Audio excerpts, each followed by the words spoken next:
దేవునికి మహిమ కలుగును గాక. ఆమేన్. బైబిల్లో ఉన్న ఒక యవనస్తుడు తప్పుని తప్పు అని చెప్పినందుకు, తప్పు చేయడానికి ఒప్పుకోనందుకు చాలా శ్రమను అనుభవించారు. ఆయన ఎవరో కాదు, యోసేపు.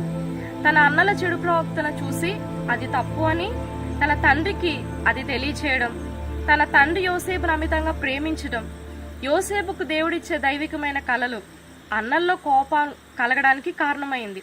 వీటికి మించి తన అన్నల దుష్ట ప్రవర్తనని యోసేపు అంగీకరించలేకపోవడం వారికి మరింత కష్టం కలిగించింది.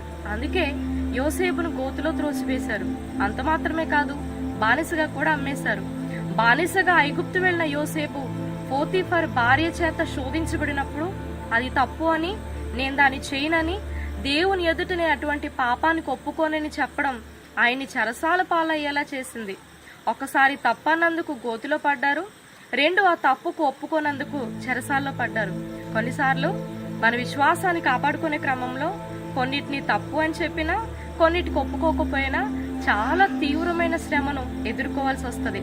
అయితే ఈ రెండు యోసేపు జీవితాన్ని పాడు చేయలేదు. ఈ రెండిటి ద్వారా యోసేపు అటు అన్నలు కానీ, ఇటు పోతీఫర్ భార్య కానీ ఊహించని స్థితికి చేరుకోవడానికి ఇవి మార్గదర్శకంగా మారినాయి. తప్పుని తప్పుగా చూస్తూ, తప్పుని ఒప్పుకోక విశ్వాసాన్ని కాపాడుకోనగలిగిన కృప దేవాది దేవుడు మనందరికీ దయచేయనుగాక. ఆమేన్.